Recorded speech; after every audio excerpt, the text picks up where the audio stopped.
If you follow modern health or fitness conversations at all, you've almost certainly heard people talking about fasting.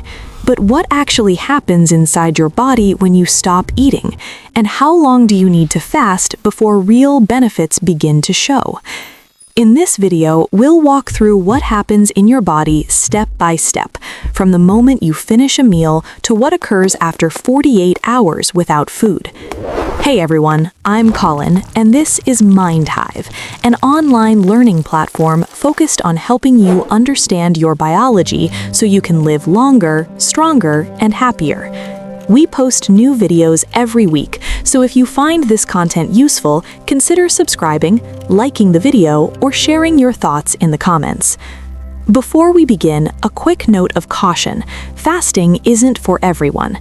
If you are pregnant, managing a medical condition, or taking medication, it's wise to speak with a healthcare professional before trying it. Let's start right after you eat. About an hour after a meal, your blood sugar rises as glucose from your food enters the bloodstream. To manage this surge, your body releases insulin. Insulin's job is to move glucose out of the blood and store it, either as glycogen in your liver and muscles or as fat for longer-term energy storage. After roughly 6 to 8 hours without food, digestion is largely complete. The food has passed through your stomach and small intestine. Many people notice they feel lighter or more alert during this phase, since the body is no longer dedicating energy to digestion.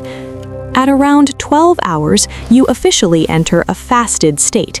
Insulin levels drop significantly because there's no incoming glucose to process.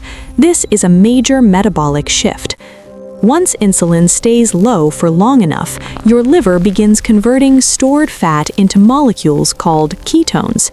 Ketones are an efficient fuel source, especially for the brain, and many people experience increased mental clarity and steady energy during this phase. Ketones also encourage the release of brain-derived neurotrophic factor, or BDNF.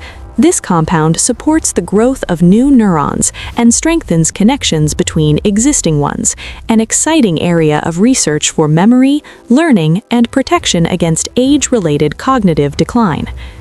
As fasting continues, around the 18 to 20-hour mark, your body increases production of its own antioxidants. These compounds help reduce inflammation, which plays a role in many chronic diseases. Another important process that ramps up during longer fasts is autophagy. The word literally means self-eating, but it's not as alarming as it sounds. Your body selectively breaks down old, damaged, or inefficient cells and recycles their components. Think of it as a deep cellular cleanup that supports overall health and resilience. By the time you reach roughly 48 hours without food, levels of human growth hormone rise significantly. This hormone supports tissue repair, preserves lean muscle, and enhances physical and mental performance. You might be wondering how muscle can be maintained or even protected without constant protein intake. From an evolutionary perspective, our ancestors didn't eat every few hours, yet muscle survival was essential for hunting, movement, and survival. The body is well adapted to preserve muscle during short-term food scarcity. That said, fasting benefits don't increase endlessly. Research suggests that fat burning tends to peak between 12 and 16 hours, while autophagy appears strongest between 24 and 36 hours. Beyond that, the benefits continue, but at a slower rate. This is why it's important to understand your goal. Are you fasting to manage weight, improve focus and mental clarity, support long-term health and longevity? Different goals may call for different fasting windows. Now you have a clear picture of what's happening inside your body at each stage of fasting.